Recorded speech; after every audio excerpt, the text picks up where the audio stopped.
À Oshawa, en Ontario, on fabrique le Silverado HD et le GMC Sierra HD. On parle de camions qui valent souvent des fois presque 100 000 $. On met un tarif de 25 %, on tombe à 125 000 $. Ces camions-là représentent quand même un des gros vendeurs pour GM, des camions aussi qui ont une grosse marge de profit.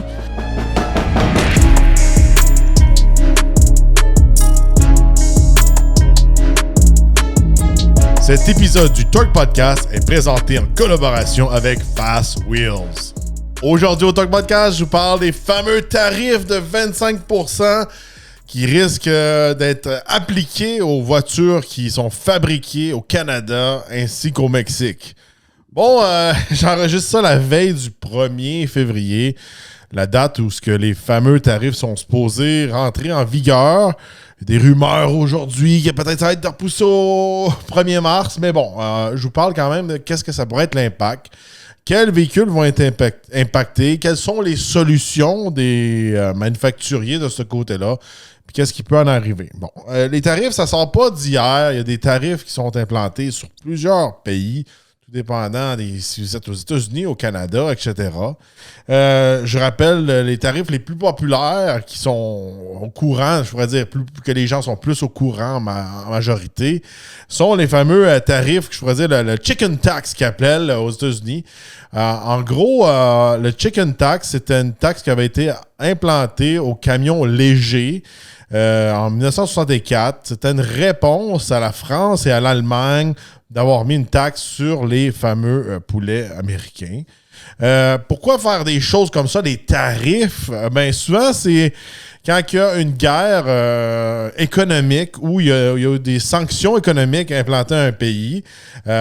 Puis souvent, à cause qu'il y a un pays qui va être capable de vendre des produits dans un autre pays pour moins qu'il en coûte le produire, pour venir vraiment déranger un peu une industrie, un produit en particulier, ou vraiment répondre encore une fois à une sanction, ou littéralement juste faire une guerre économique de ce côté-là. On l'a vu dernièrement avec les véhicules électriques, surtout ceux qui sont fabriqués en Chine. Autant les États-Unis que le Canada ont mis un tarif de 100 % sur ces véhicules-là. C'en est un véhicule, une sorte de véhicule, je pourrais vous dire, qui vient déranger littéralement un marché au complet parce que justement, c'est des véhicules qui sont produits pour moins qu'ils en coûtent. Fait que c'est contraire un peu à la compétition de ce côté-là parce que c'est financé par le gouvernement pour justement faire une espèce de guerre économique, puis aussi la façon qu'ils sont fabriqués avec les employés, tout ça. Il y a plusieurs raisons pourquoi on mettrait un tarif de 100 % sur ces véhicules-là. Puis aussi, regardez, quand on met un produit qui est un peu, je peux pas dire déloyal, mais ça l'est un peu, mais ça vient tellement déranger une industrie que ça peut faire détruire une industrie, puis ces produits-là peuvent venir prendre le monopole parce que, encore une fois, ils ont un financement en arrière d'eux autres qui fait un produit qui coûte moins cher qu'il en coûte. Surtout avec un financement du gouvernement. Bon, c'est un petit peu pour mettre dans les tarifs aujourd'hui. Moi, je ne suis pas là pour vous dire qui est un méchant, si c'est correct ou c'est pas correct. À la fin, je vais vous donner un petit peu mon avis sur le tout. Mais aujourd'hui, je vous parle de chaque modèle. J'ai pas mal fait. Je pense que il manque pas beaucoup de modèles, là. J'ai pas mal fait le tour. C'est sûr, peut-être que j'en ai oublié un ou deux. Mais il faut se rappeler que quand c'est implanté à presque tout un pays complet, tous les produits, mais c'est sûr et certain, mais il va y avoir une pièce, un moteur, un ci, un ça, qui va s'implanter dans un véhicule. Fait que je vous parle, les véhicules sont construits ici.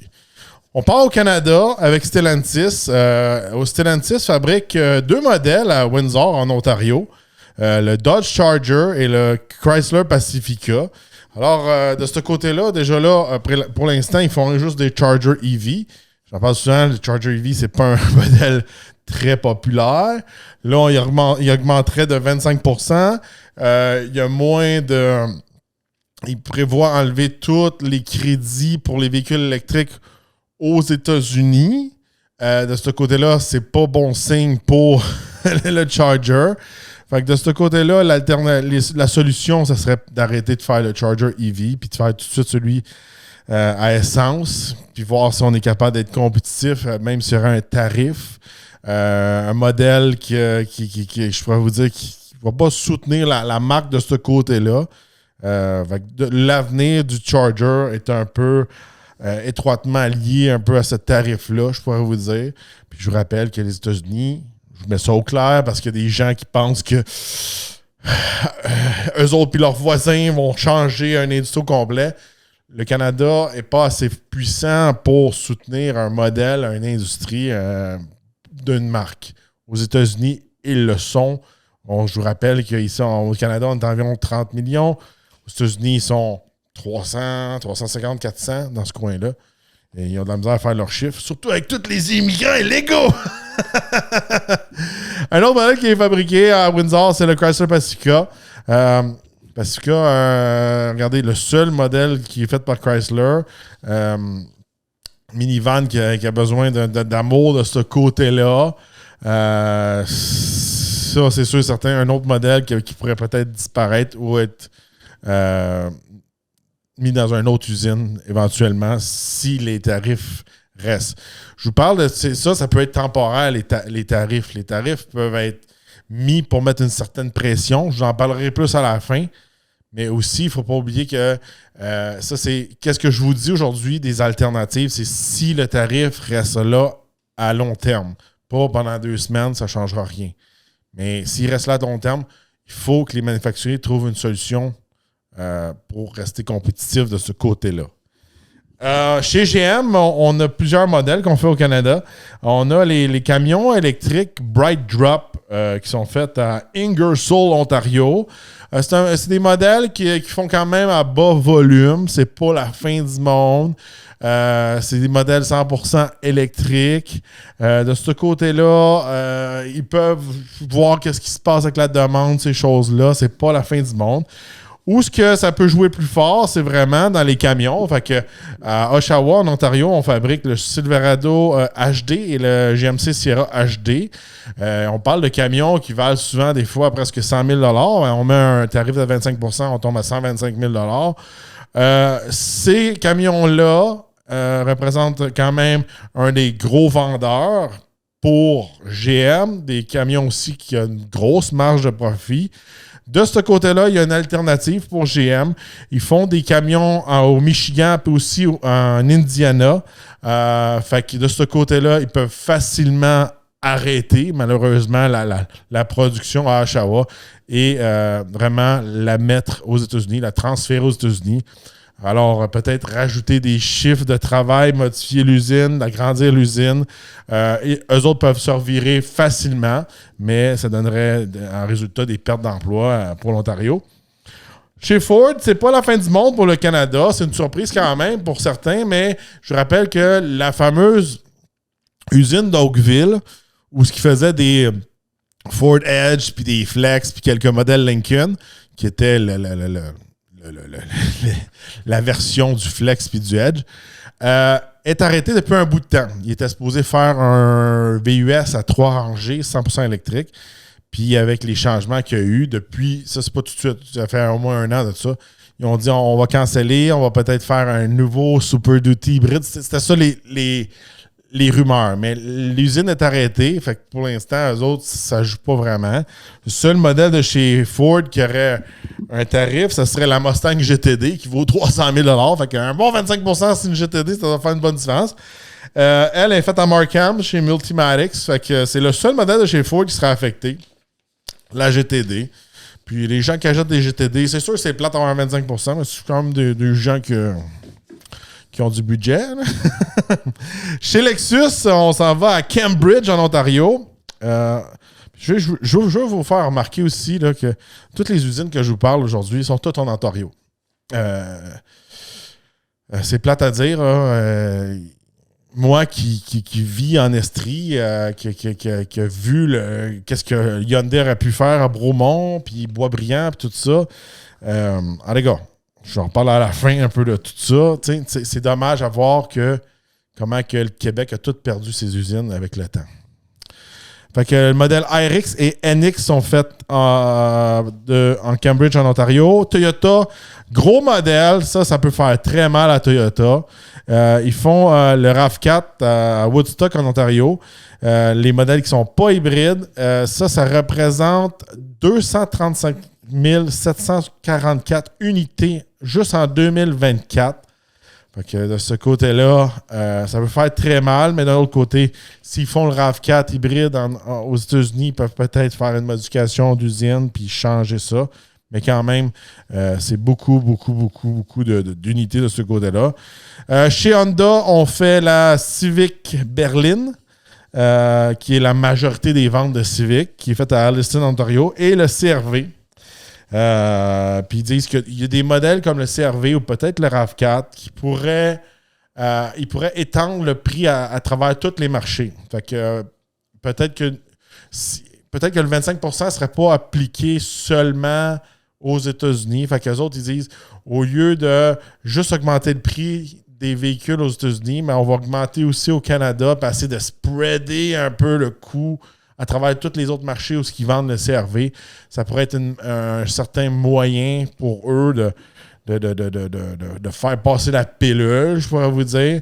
Mais c'est sûr et certain que quand on est dans des véhicules comme le RAV4 puis le CR-V, c'est des véhicules extrêmement compétitifs. Puis le prix, regardez, quand on augmente de 25%, ça change beaucoup la donne dans ce côté-là. Maintenant, on passe au Mexique. Au Mexique, il y a beaucoup plus de véhicules qui sont fabriqués au Mexique.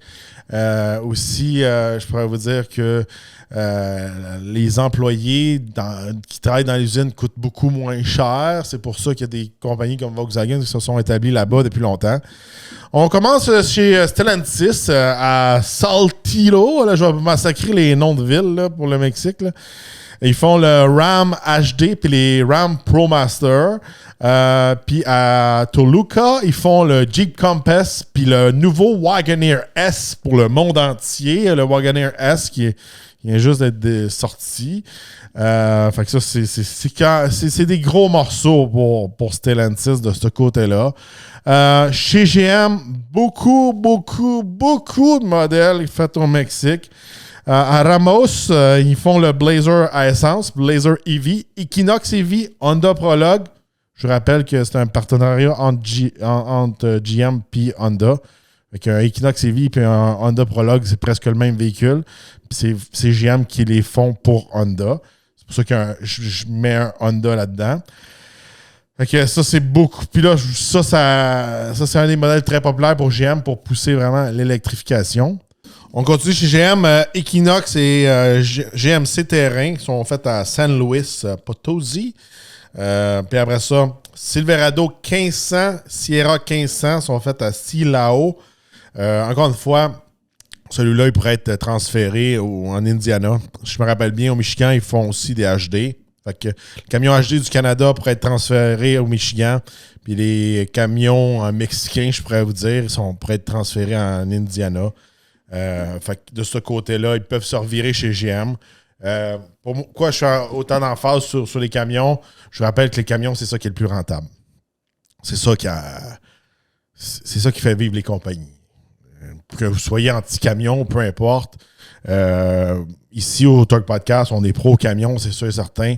Mais c'est pas des EV et des choses comme ça qui font vivre la compagnie. La colonne d'une compagnie, c'est des Ram HD, des ProMaster, des Silverado 1500, des Sierra 1500, encore une fois, Silverado HD, tout ça. C'est des camions qui sont faits en masse. Il y a beaucoup de marge de profit. Il y a aussi beaucoup de flottes, de compagnies, ces choses-là. C'est pas les petits véhicules électriques il y en a beaucoup qui perdent de l'argent avec ces véhicules-là, qui font gros de l'argent avec ça. Puis aussi, on va se dire, là, avec ce qui se passe présentement, surtout aux États-Unis, ben, ils font des locations sur ces véhicules-là que c'est presque le prix d'un téléphone cellulaire par mois. Fait que c'est sûr et certain que c'est pas les money makers qu'on appelle. Puis déjà là, si tu peux pas les fabriquer au Mexique à un coût réduit à comparer de est fabriqué aux États-Unis ou au Canada. Et là, la marge de profit vient d'être encore plus réduite de ce côté-là. On va chez Ford maintenant, chez Hermosillo. On fait le Bronco Sport puis le Maverick. Puis à Cuautitlán, celle-là, je le massacre. Ils font la Mustang Mach-E. Fait qu'il y a une couple de modèles de ce côté-là aussi pour Ford. Mazda, ils font la Mazda 3 puis le CX-30 à Salamanca. Il y a une alternative, il pourrait être faite aussi au Japon, à Ofu ou Hiroshima. Mais je ne sais pas s'il y a des sanctions ou il y a des tarifs implantés au Japon. Puis c'est sûr et certain, le shipping coûte plus cher. Je vous rappelle que l'administration Trump ne s'arrête pas seulement aussi au Canada et aussi au Mexique. Ils veulent peut-être mettre des sanctions aussi sur les véhicules européens parce qu'eux autres, ils en mettent aussi des tarifs sur les véhicules qui viennent des États-Unis. Même chose avec la Corée du Sud. Même là, l'échange avec la Corée du Sud n'est même pas égal. C'est vraiment... aux dernières nouvelles, je n'ai pas vérifié aujourd'hui, mais je sais que, là, un bout de temps, c'était presque impossible de vendre un véhicule américain en Corée du Sud à cause des tarifs. Fait que regardez, là, c'est pas juste d'un côté. Il n'y a pas juste un méchant dans l'histoire. Ça a été vraiment... Il y a une longue histoire de tarifs de ce côté-là. Puis... Des fois, le pays était gagnant, des fois, il était perdant. Puis je pense que c'est une pression présentement pour essayer d'égaliser les choses aussi pour certaines des mauvais deals qui ont été passés dans le passé. Ça, c'est mon avis. Chez Nissan, on a le Kicks, le Versa et le Sentra. Jaguars Caliente. Ça fait mal parce que c'est tous des véhicules abordables. Puis qu'il n'y a pas une grosse marge de profit, puis il y a une grosse compétition. Fait que ça, c'est vraiment un tarif comme ça peut tuer ces modèles-là, selon moi. Chez Infiniti, ils font le QX50 puis le QX55. Si vous avez écouté mon épisode sur les pires achats 2025, j'avais mis le QX50 puis QX55 parce qu'ils sont discontinués. Fait que de ce côté-là, regardez, même si un tarif, ils sont discontinués. Fait que on voit que, même si vous ne me croyez pas, puis ces choses-là, ben, il y a des modèles qui peuvent disparaître comme ça. Que c'est comme ça vaut plus la peine. On arrête de le faire, on ferme l'usine. C'est ça qui va coûter le moins cher pour ça. Puis regardez, chez Infiniti, déjà là, sans le tarif, ça avait déjà commencé. Chez Mercedes, on a le GLB. Je veux pas être triste, là, mais ce serait pas une grosse perte, là. Enlever le GLB du line-up chez Mercedes. Même je trouve que c'est un petit peu la pomme pourrite chez Mercedes, à mon avis, à moi. Fait que ça serait pas une grosse perte de ce côté-là. C'est sûr et certain que chez Mercedes, peut-être qu'ils veulent faire c'est bon avoir ils appellent ça un véhicule d'entrée, là, un entry-level car, là, puis un prix plus abordable, puis rentrer des nouvelles clientèles chez Mercedes. Mais... à mon avis, à moi, ce ne serait pas une grosse perte. Ça, c'est mon avis personnel. Chez BMW, on a la série 2 coupée, la M2 et la série 3 qui sont toutes assemblées au Mexique de ce côté-là. Fait que tous les véhicules un peu plus abordables chez BMW côté voiture sont faits là. Volkswagen qui, je sais pas si ça dépend de votre âge, là, mais moi j'ai déjà travaillé chez Volkswagen dans le temps, puis ça avait fait un gros clash dans la communauté Volkswagen quand ils avaient switché la Golf puis la Jetta à aller faire au Mexique. La qualité avait baissé au Mexique, puis le Volkswagen, c'était dans les premiers à vraiment implanter des usines de masse, de véhicules de masse au Mexique. Puis il y avait eu beaucoup de problèmes avec les Jetta, ces choses-là, des troubles électroniques, d'assemblage, ces choses-là. Puis je me souviens chez Volkswagen, même si je travaillais là dans 2008 à peu près, 2009, les gens parlaient encore « Ah, mais moi, mon Jetta que j'ai acheté en 98 était bien plus fiable, bien mieux, il était assemblé en Allemagne, puis tout le kit. » Puis ça avait fait une grosse différence dans ce temps-là. Eux autres, ils font plusieurs modèles. Ils font le Jetta, le Tiguan et le Taos. Le Taos, il est quasiment juste vendu en Amérique du Nord. Les autres usines pour où ce qui fabriquent ces modèles-là sont en Chine ou en Inde. Puis je pense que c'est des pays aussi qui doivent avoir des tarifs implantés aussi de ce côté-là. Audi Q5 de ce côté-là, qui est comme un peu dans la même lignée que chez Volkswagen. Toyota, le Tacoma est fabriqué au Mexique. Un véhicule qui est déjà cher, selon moi. Là, il pourrait devenir 25% plus cher. Fait que ça serait assez dur à avaler, je pourrais dire, pour quelqu'un qui regarde un Tacoma de ce côté-là. Chez Honda, on fait le HR-V. Et chez Kia, on fait le K4. Nouveau véhicule. Je pourrais vous dire, là. Mais si on passe chez Hyundai, ils disent que Hyundai est en bonne position parce qu'ils font autant le Tucson en Alabama, puis aussi ils sont capables de le faire dans une des usines de Kia au Mexique. Fait qu'ils disent que en ayant ton usine en Alabama, tu n'as pas de pourcentage pour ton marché américain. Puis je rappelle que quand on impose ça, ce 25%-là de hausse, c'est le marché américain qui l'a. Ils ne sont pas obligés de hausser leur prix pour le marché canadien. Fait que je vous donne un exemple. Un RAV4 pourrait coûter 25% plus cher, mais techniquement, s'ils ne veulent pas spreader le coût de ça, mais le marché canadien, eux autres, pourraient rester avec un prix normal. On va voir ce que ça va donner. Là. Mais ils disent qu'ils sont en bonne position parce qu'ils pourraient autant vendre le fameux Tucson qui est fait au Mexique puis shippé au Canada. Là, moi, regardez, je ne sais pas exactement, puis ça peut changer aussi, comment ils font pour shipper? Est-ce qu'ils passent par la route? Est-ce que pour implanter ce taxe-là, s'il passe par les États-Unis, c'est implanté en passant?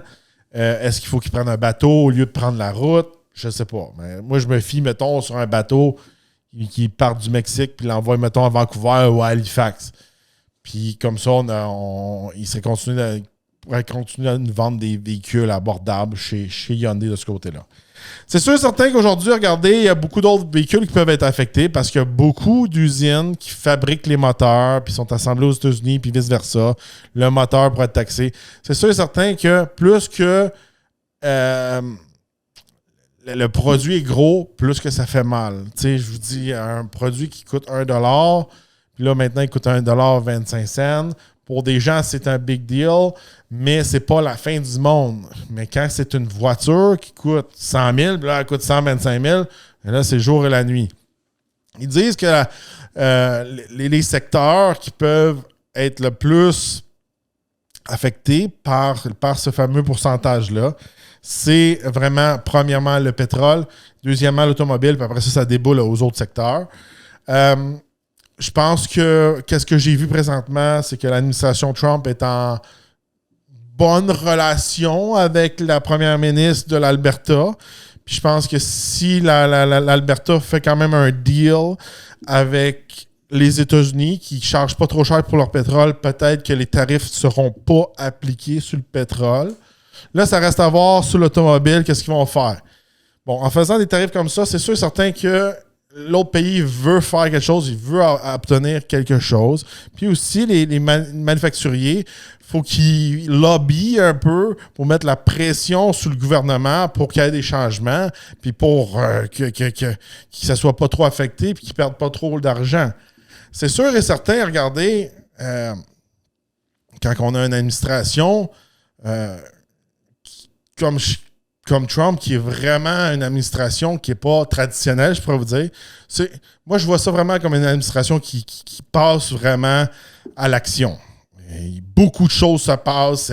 Les choses se passent, ça n'étire pas. C'est pas traditionnel comme un gouvernement que ça prend tellement de temps qu'on l'oublie, qu'il nous endort. Il passe à l'action. Je pense que présentement, eux, ils passent à l'action. Ils font des trucs que ça prendrait 20 ans pour d'autres gouvernements. Autant le Canada que la France, que peu importe le pays. Puis pendant ça là, nous, on a un pays avec une espèce de gouvernement paralysé, qui est en changement, puis qui est quasiment en vacances, là, qui ne savent pas quoi faire. Fait que là, pendant qu'eux autres travaillent, nous autres ici, on a une espèce de... on a un système qui est brisé. Puis je pense que, ultimement, qu'on soit d'un côté ou de l'autre, qu'est-ce qu'il veut faire avec ça? C'est des changements. Que ça soit fini un peu, la bullshit de gouvernement qui endort le monde. Ils veulent de l'action, ils veulent que ça soit fait. Ils ne veulent pas des fausses promesses, il faut que ça soit fait. Puis en mettant des pressions comme ça, mais ils forcent à des changements. Puis en forçant des changements comme ça, mais moi, je pense qu'à long terme, c'est pour le mieux. Puis on va revenir avec des choses qui font du sens. Ils vont revenir avec une certaine fonction qui vont prioriser les business, ils vont prioriser les gens qui travaillent, ils vont prioriser les gens qualifiés, puis les gens efficaces à long terme. Puis, je vous le dis, regardez, j'en vois présentement, puis ça me choque beaucoup. Que vous soyez pour ou contre, il y a beaucoup de gens qu'on appelle, je vois ça qui sont dans le dôme du Québec, qui écoutent juste les médias québécois. C'est des gens, malheureusement, qui ont de la difficulté à parler anglais ou comprendre l'anglais. Fait qu'ils se fient aux médias locaux. Puis un peu, ils se fient juste à ça. Mais regardez, si les médias locaux sont financés par le gouvernement, puis le gouvernement a peur d'une pression d'un autre gouvernement pour que ça change, puis qu'après ça, tous ces médias-là vont perdre tout leur financement parce qu'ils ne sont pas capables de s'arranger comme une business eux-mêmes avec leurs propres commanditaires, c'est sûr et certain que jour et nuit, ils vont essayer de détruire la réputation de l'administration aux États-Unis parce qu'ils ont peur, parce qu'ils travaillent pour leur poche, parce que c'est là, ils sont payés par le gouvernement. Ça c'est mon avis à moi. Puis il faut se réveiller là-dessus. Allez faire vos recherches. Allez écouter les speeches. Allez voir qu'est-ce qu'il dit. Arrêtez de faire confiance à des médias qui sont littéralement biaisés dans tout ça. Et maintenant, là, je vais vous donner un truc. Là. Si vous êtes. Moi, je fais du contenu en français pour les Français québécois puis les Français du monde. Mais en priorité, c'est pour les Français canadiens. Maintenant, sur YouTube, il y a la plupart des chaînes YouTube, là, à part moi, parce que guess que l'intelligence artificielle a la misère à comprendre mon accent. Ma chaîne en anglais est débloquée là-dessus. On peut débloquer la traduction automatique qui va parler, pareil comme quand on choisit notre langue sur Netflix et aussi Prime, peu importe. De ce côté-là, vous pouvez aller écouter littéralement qu'est-ce que Trump il va dire ou telle personne ou telle nouvelle aux États-Unis, puis cliquez, puis ça va le traduire pour vous, puis vous allez peut-être comprendre au lieu d'avoir passé dans le filtre des médias ici qui sont financés par un gouvernement qui font tout pour que ça n'arrive pas. Tu sais, il y a beaucoup de gens qui sont financés par le gouvernement, qu'il y a beaucoup de pertes d'argent, il y a du monde qui sont payés à rien faire. Informez-vous, je vous dis, regardez, je ne dis pas qui a raison aujourd'hui. Je vous dis d'aller vous informer. J'ai vu le fameux programme que Elon Musk, présentement, travaille dessus, à couper des dépenses dans le gouvernement.